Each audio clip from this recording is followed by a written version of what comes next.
গালাগালি ছাড়াও মাঝে মাঝে বিএনপির লোকেরা ইন্টারেস্টিং কমেন্ট করে আমার প্রোফাইলে। আজকে ইন্টারেস্টিং কমেন্ট করিছে, এটা হইতেছে এটা একটু ভুলভাল আছে বানান টানানে, যাই হোক পড়ি আর কি। সে কইতেছে বিএনপির বেশিরভাগ ভোট গ্রাম অঞ্চলে, যারা টক শো তেমন দেখে না, দেখলেও আপনি যেভাবে এক্সপ্লেন করেন সেভাবে চিন্তা করে না। তারা জানে দুইটা পক্ষ, BNP and Awami League. Vote হয় বিএনপি অথবা আওয়ামী লীগ, এর বাইরে কোনো অপশন এখনো পর্যন্ত তাদের কাছে এখনো নাই। কর্মীদের মনোবল চাঙ্গা করার জন্য অনেক কিছু বলতে হয় দলগুলোকে, এগুলা নির্বাচনও করে দীর্ঘদিন ধরে, কিন্তু নির্বাচনটা ঠিক কিভাবে হয়, কেমনি জয় পরাজয় নির্ধারিত হয় তা নিয়ে জানা বুঝার অভাব যে এই দলগুলোর মধ্যে আছে, তাই মন্তব্য থেকে স্পষ্ট।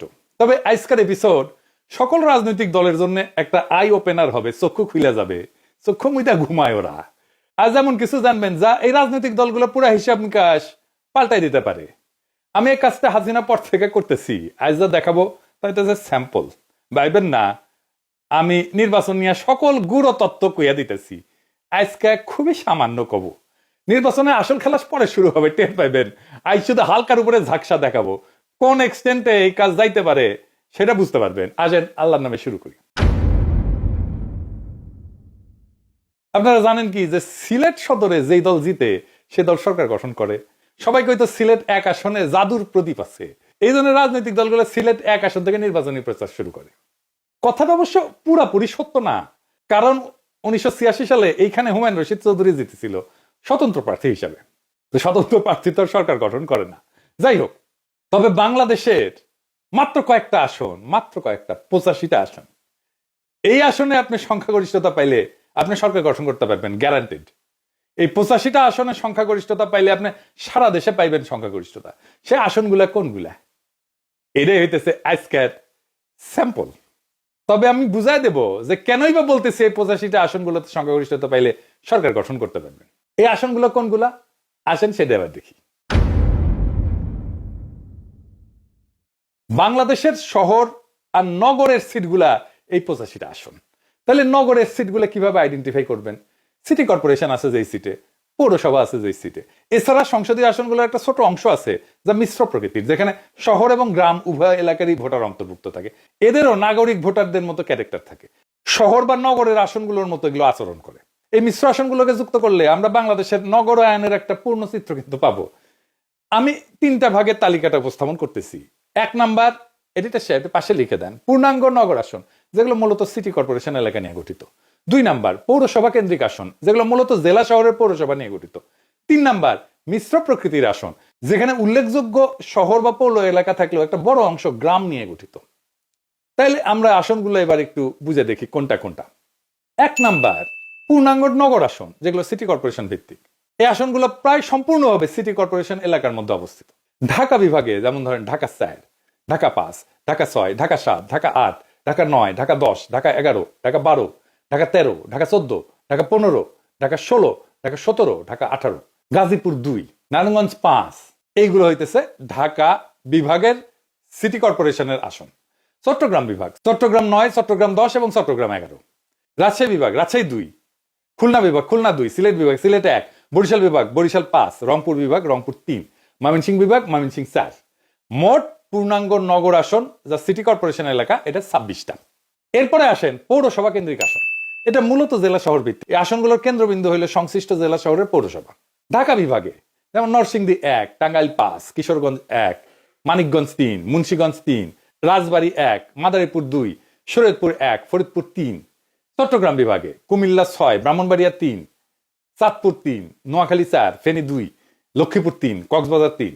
রাজশাহী বিভাগ বগুড়া 6, পাবনা 5, সিরাজগঞ্জ 2, নওগাঁ 5, নাটোর 2, চাঁপাইনবাবগঞ্জ 3, জয়পুরহাট 1। খুলনা বিভাগ যশোর 3, সাতক্ষীরা 2, বাগেরহাট 2, কুষ্টিয়া 3, ঝিনাইদহ 2, চুয়াডাঙ্গা 1, মেহেরপুর 1, নড়াইল 1, মাগুরা 1। সিলেট বিভাগ সুনামগঞ্জ 3, মৌলভীবাজার 3, হবিগঞ্জ 3। বরিশাল বিভাগ পটুয়াখালী 1, ভোলা 1, পিরোজপুর 1, ঝালকাঠি 2, বরগুনা 1। রংপুর বিভাগ দিনাজপুর 3, গাইবান্ধা 2, কুড়িগ্রাম 1, নীলফামারী 2, লালমনিরহাট 3, পঞ্চগড় 1, ঠাকুরগাঁ 1। ময়মনসিংহ বিভাগ জামালপুর 5, শেরপুর 1, নেত্রকোনা 2। মোট পৌরসভা কেন্দ্রিক আসন 50টা। মিশ্র প্রকৃতির আসন, এটা খুব বেশি না, শহর এবং গ্রামের সমন্বয়। এই আসনগুলোতে গুরুত্বপূর্ণ পৌরসভা বা শহর এলাকা থাকলেও একটা বড় অংশ থাকে গ্রামীণ এলাকা নিয়ে গঠিত। ঢাকা বিভাগে যেমন ধরেন গাজীপুর, গাজীপুর 1 যেটা, এটা কালিয়াকৈর পৌরসভা এবং গ্রামীণ এলাকা নিয়ে গঠিত। গাজীপুর 3, এটা শ্রীপুর পৌরসভা এবং গ্রামীণ এলাকা নিয়ে গঠিত। নরসিংদী 2 আসনটা পলাশ পৌরসভা এবং গ্রামীণ এলাকা নিয়ে গঠিত। নারায়ণগঞ্জ 4 আসনটা সিদ্ধিরগঞ্জ এবং ফতুল্লা নিয়ে গঠিত। চট্টগ্রাম বিভাগে চট্টগ্রাম 8, এটা বোয়ালখালী পৌরসভা এবং সিটি কর্পোরেশনের আংশিক নিয়ে গঠিত। রাঙামাটি, খাগড়াছড়ি আর বান্দরবান এই 3টা পার্বত্য জেলার আসনগুলা সদর পৌরসভা থাকলেও এলাকা গ্রামীণ এবং পাহাড়ি। খুলনা বিভাগে খুলনা 3, এটা খালিশপুর শিল্পাঞ্চল এবং দীঘালিয়া উপজেলার অংশ নিয়ে গঠিত। মোট মিশ্র প্রকৃতির আসন হইতেছে 9টা। সব মিলায় নগর, পৌর এবং মিশ্র আসন মিলায় মোট আসন 85টা। তো আসেন এগুলো দেখি, এই আসনগুলোর নির্বাচনের ফলাফল কি ছিল, আর এই ফলাফলটা সরকার গঠনে ভূমিকা রাখছিল কিনা। এইটা বাংলাদেশের রাজনৈতিক ইতিহাস বিশ্লেষণের জন্য গুরুত্বপূর্ণ। এই বিশ্লেষণটা বাংলাদেশের রাজনৈতিক গতি প্রকৃতি বোঝার জন্য খুবই গুরুত্বপূর্ণ। নগর বা নাগরিক ভোটের প্রবণতা আসলেই সরকার গঠনে মূল ভূমিকা রাখে কিনা তা আমরা 1991 থেকে 2008 সালের নির্বাচনের ফলাফল বিশ্লেষণ করে দেখব এবং নগর কেন্দ্রিক আসনগুলোর ফলাফল বিশ্লেষণ করে একটা চূড়ান্ত সিদ্ধান্তে আসব। প্রথমে আসেন 1991 সাল, পঞ্চম সংসদ নির্বাচন। 1991 সালের নির্বাচনে বিএনপি একটা বিস্ময়কর জয় পেয়ে সরকার গঠন করে। যদিও তারা একক সংখ্যাগরিষ্ঠতা পায়নি, কিন্তু জামাত ইসলামের সমর্থনে সরকার গঠন করতে সমর্থ হয়। বিএনপি এই যে 85টা আসন, এই আসনগুলোর মধ্যে প্রায় 45 থেকে 50টা আসনে জয়লাভ করে। বিশেষ করে ঢাকা এবং চট্টগ্রামের আসনগুলোতে তারা ভালো ফলাফল করে। আওয়ামী লীগ প্রায় 30 থেকে 35টা আসনে জয়ী হয়। সারা দেশের ফলাফল বিএনপি 140টা আসন, আওয়ামী লীগ 88টা আসন। তার মানে 1991 সালে দেখা যাচ্ছে যে দল নগর এবং পৌরসভা কেন্দ্রিক আসনে আগায় ছিল বিএনপি, তারাই সরকার গঠন করছে। এরপরে আসেন 1996 সালের নির্বাচন। এই নির্বাচনে আওয়ামী লীগ দীর্ঘ 21 বছর পর ক্ষমতায় ফিরে আসে। এটা ছিল একটা অত্যন্ত প্রতিদ্বন্দ্বিতাপূর্ণ নির্বাচন। এই নির্বাচনের আগে একটা মেলা গ্যাঞ্জাম হয়েছিল, জেনারেল নাসিম কু করতে চাইছিল। যাই হোক, ওই প্রসঙ্গে আর না আসি। তো আওয়ামী লীগ এই আসনগুলোর মধ্যে প্রায় 50 থেকে 55টা আসনে জয়লাভ করে। এই নগরের আসনগুলোতে ঢাকা মহানগর সহ অনেক জেলা শহরে আওয়ামী লীগ ভালো ফল করে।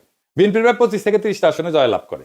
সারা দেশের ফলাফল হইতেছে আওয়ামী লীগ 146টা আসন, বিএনপি 116টা আসন পায়। 1996 সালেও একই প্রবণতা দেখা যায়। যেই দল নগর পৌরসভা কেন্দ্রিক আসনে সুস্পষ্টভাবে আগাইছিল যেমন আওয়ামী লীগ, তারাই সরকার গঠন করতে সক্ষম হয়। এবার আসেন 2001 থেকে 2008 সালের নির্বাচনের ফলাফল দেখি। 2001-এর 8ম জাতীয় সংসদ নির্বাচন, বিএনপি জামাত জোট 85টার মধ্যে 73টা আসন পায়। 2008-এর 9ম জাতীয় সংসদ নির্বাচনে আওয়ামী লীগ মহাজোট 85টার মধ্যে 77টা আসন পায়। 2001-এর 8ম জাতীয় সংসদ নির্বাচনে বিএনপি জামাত নেতৃত্বাধীন 4 দলীয় জোট ভূমিধ্বস জয় পায়। নগর পৌরসভা কেন্দ্রিক আসনগুলোতে তাদের ব্যাপক আধিপত্য দেখা যায়। এই যে পূর্ণাঙ্গ নগর আসন, সিটি কর্পোরেশন 26টার মধ্যে বিএনপি জামাত পায় 24টা আসন। বিশেষ করে ঢাকা, চট্টগ্রাম, রাজশাহী, খুলনা মহানগরে প্রায় সব কয়টা আসনই তারা পায়। আওয়ামী লীগ মাত্র কয়েকটা আসনে জয় হইতে পারে। পৌরসভা কেন্দ্রিক আসনগুলো 50টার মধ্যে বিএনপি জামাত প্রায় 42টা আসন পায়। দেশে প্রায় সকল জেলা শহরের আসনে তাদের প্রার্থীরা জয়লাভ করে। আওয়ামী লীগ প্রায় 8টা আসনে জয় হয়। মিশ্র প্রকৃতির আসন 9টার মধ্যে বিএনপি জামাত জোট পায় 7টা আসন, আর আওয়ামী লীগ প্রায় মাত্র 2টা। তার মানে নগর, আধানগর এলাকার ভোটাররা মূলত জামাত বিএনপি জোটকে সমর্থন দিয়েছিল 2001 সালের নির্বাচনে। এটা ছিল আওয়ামী লীগের জন্য একটা বড় বিপর্যয়। 2008 সালের নির্বাচন, 9ম জাতীয় সংসদ নির্বাচন। আমরা জানি এই নির্বাচনে আওয়ামী লীগ নেতৃত্বাধীন মহাজোট বিপুল সংখ্যাগরিষ্ঠতা অর্জন করে, যা 2001 সালের ফলাফলের সম্পূর্ণ বিপরীত চিত্র। পূর্ণাঙ্গ নগর আসন, সিটি কর্পোরেশন আসনে 26টার মধ্যে আওয়ামী লীগ সব কয়টা আসনে জয়লাভ করে, সব, একটাও বাদ ছিল না। ঢাকা, চট্টগ্রাম সহ সকল সিটি কর্পোরেশন আসলে মহাজোটের প্রার্থীরা বিপুল ভোটে জয়ী হয়। বিএনপি জামাত জোট কোনো আসনই পায়নি। পৌরসভা কেন্দ্রিক আসন 50টার মধ্যে আওয়ামী লীগ মহাজোট 45টা আসনে জয়ী হয়। বিএনপি জামাত মাত্র 5টা আসনের মতো পায়। মিশ্র প্রকৃতির আসন 9টার মধ্যে আওয়ামী লীগ 6টা আসন পায়, আর বিএনপি জামাত পায় 3টা আসন। এই নির্বাচনে নগর পৌর এলাকার ভোটাররা পুরোপুরি আওয়ামী লীগ নেতৃত্বাধীন মহাজোটের দিকে ঝুঁকে পড়ে। বিএনপি জামাত জোটের ভরাডুবি হয়, বিশেষ করে শহরাঞ্চলে তারা প্রায় নিশ্চিহ্ন হয়ে যায়। এই তথ্য থেকে স্পষ্ট যে বাংলাদেশের নগর এবং পৌরসভা কেন্দ্রিক আসনগুলোর ভোটাররা নির্দিষ্ট কোনো দলের স্থায়ী সমর্থক না, এবং জাতীয় রাজনৈতিক প্রেক্ষাপট অনুযায়ী তাদের ভোটের ধারা পরিবর্তিত হয়। তো এই 4টা নির্বাচনের আলোকে ফলাফল বিশ্লেষণ করলে একটা সুস্পষ্ট প্যাটার্ন বা ধারা লক্ষ্য করা যায়। এটি শেষে পাশে একটা টেবিল করে নির্বাচনের বছর, নগর আসনে বিজয়ী সরকার গঠনকারী দল এবং নগর আসনের ভূমিকা। 1991 নগর আসনে বিজয়ী বিএনপি, সরকার গঠনকারী দল বিএনপি। নগর আসনের ভূমিকা কি? নির্ণায়ক ভূমিকা। 1996 নগর আসনে বিজয়ী আওয়ামী লীগ, সরকার গঠন আওয়ামী লীগ, নগর আসনগুলোর ভূমিকা নির্ণায়ক। 2001 নগর আসনে বিজয়ী বিএনপি জামাত, সরকার গঠন করে বিএনপি জামাত, নগর আসনের ভূমিকা নির্ণায়ক। 2008 নগর আসনে বিজয়ী আওয়ামী লীগ, সরকার গঠন করে আওয়ামী লীগ মহাজোট, এবং নগরের আসনগুলোর ভূমিকা নির্ণায়ক। এই চারটা অবাধ এবং প্রতিদ্বন্দ্বিতাপূর্ণ নির্বাচনে ফলাফল বিশ্লেষণ করে এটা সুস্পষ্টভাবে প্রতীয়মান হয় যে দল বা জোট বাংলাদেশের নগর বা পৌরসভা কেন্দ্রিক আসনগুলোতে আগায় থাকে তারাই সরকার গঠন করে। এরাই মূলত সুইং ভোটার। এই আসনগুলো কোনো দলের একচেটিয়া না। এর কারণ কি হইতে পারে? এর কয়েকটা সম্ভাব্য কারণ হইতে পারে। এক নম্বর হইতেছে জাতীয় ইস্যুতে সংবেদনশীলতা। শহরের ভোটাররা জাতীয় পর্যায়ে রাজনৈতিক অর্থনৈতিক ইস্যুতে বেশি সচেতন এবং সংবেদনশীল হন। তাদের ভোট জাতীয় প্রবণতার একটা শক্তিশালী নির্দেশক হিসেবে কাজ করে। দুই নম্বর মিডিয়ার প্রভাব। গণমাধ্যম, সামাজিক যোগাযোগ মাধ্যমের প্রভাব শহরাঞ্চলে বেশি, যা জনমত গঠনে গুরুত্বপূর্ণ ভূমিকা রাখে। তিন নম্বর হচ্ছে সুইং ভোটার। গ্রামীণ এলাকার চেয়ে শহরাঞ্চলে সুইং ভোটার বা দোদুল্যমান ভোটারের সংখ্যা বেশি। এই ভোটারেরা নির্দিষ্ট কোনো দলের প্রতি অনুগত না থেকে পরিস্থিতি অনুযায়ী ভোট দেন, যা নির্বাচনের ফলাফল নির্ধারণে ভূমিকা রাখে। আরেকটা বিষয় হইতেছে যে এই শহরে যারা থাকে তাদের সাথে গ্রামের একটা যোগাযোগ থাকে। তারা গ্রামে যায়, আসে। গ্রামের ছাত্ররা শহরে আসে, পড়াশোনা করে, তারা গ্রামে যায়, তাদের মতামত রাখে। এইভাবেই গ্রামের উপরে শহরের একটা ভূমিকা পড়ে। আরেকটা কারণ হচ্ছে গ্রামীণ ভোটাররা স্থায়ী, কিন্তু নগরের ভোটাররা স্থায়ী না। তাই নগরের ডেমোগ্রাফি প্রতিনিয়ত পরিবর্তিত হয়। যে আসনগুলোতে জিতলে সরকার গঠন সুনিশ্চিত তাকে বলা হয় বেলওয়েদার আসন। সুতরাং নগর পৌরসভা কেন্দ্রিক আসনগুলোতে বাংলাদেশের নির্বাচনের বেলওয়েদার বা নির্ধারক হিসেবে বিবেচনা করা যেতে পারে। তার উপরে আরো কিছু ইস্যু যুক্ত হয়েছে। যেমন ধরেন জেনজি ভোটার হয়েছে এইবার। হাসিনা আমাদের ভোট দিতে দেয় নাই, তাই এবারে ভোটে কোনো রাজনৈতিক দল ন্যূনতম মাত্রায় কারচুপি বা ভোট কেন্দ্র দখল করতে পারবে না। Full stop. ভারত ইস্যুতে রাজনৈতিক দলের অবস্থান ভোটের ক্ষেত্রে ভূমিকা রাখবে। এই নির্বাচনে সোশ্যাল মিডিয়া বিরাট ভূমিকা পালন করবে, যাকে বিএনপি শুরুতেই শত্রু বানায় ফেলছে। আর এই নির্বাচনে প্রখর মেধার অল্প কিছু রাজনৈতিক মানুষ যদি নির্বাচনে কোনো দল বা জোটকে বিজয়ী দেখতে চায় আর সেইভাবে তাদের সাহায্য করে বয়ান তৈরি করে দিতে, তাহলে সেই দল বা জোট জিতবে। লিখে রাখতে পারেন। এবারে নির্বাচন ক্ষমতার না, নিয়তির লড়াই। এইবার খেলা শুধু গণনায় হবে না, হবে বুদ্ধি, কৌশল আর সাহসের খেলায়। বিএনপি যদি ভাবে গ্রামেই তাদের ভোট আর সেই ভোট দিয়ে সরকার গঠন হবে, তাহলে তারা ভুল করতেছে। আর যারা শহরের কিছু বক্তৃতার ফেসবুক লাইভ দিয়ে জিতবে বলে মনে করতেছে, তারাও বোকা স্বর্গে বাস করতেছে। জয় হবে তাদের যারা অন্তঃসার শূন্য দলান্ধতা ভেঙ্গা একটা বড় রাজনৈতিক ফ্রন্ট তৈরি করতে পারবে। যারা বুঝবে এবার শুধু পুরনো রাজনৈতিক শক্তি ভারতের সম্প্রসারণবাদের দেশীয় ল্যাসপেন্সারদের হারালেই হবে না, মানুষকেও জয় করতে হবে। হয়তো এখনো বিএনপি সংখ্যায় খানিকটা আগায়, কিন্তু এই সংখ্যা কিছুই না যদি চিন্তা না থাকে, যদি বয়ান না থাকে, যদি মেধার নেতৃত্ব না থাকে। এই লড়াই শুধু পোস্টার আর মিছিলের না, এই লড়াই বয়ানের, আদর্শের, প্ল্যানের, দখলের। আর যারা শহরের ভোটারদের সোশ্যাল মিডিয়াকে শত্রু মনে করে, তারা বুঝে না নতুন ভোটারদের যুদ্ধ এখন ফোনের স্ক্রিনে শুরু হয় আর মাঠে গিয়ে শেষ হয়। কিন্তু এখনো সময় আছে।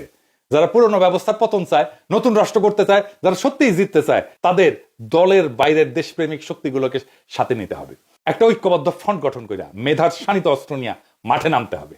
কারণ এইবার জয় হবে তারা যারা ভয় পায় না আর বিশ্বাস করে জনগণের শক্তিতে, যারা প্রখর মেধায় বলিয়ান। ইনকিলাব জিন্দাবাদ।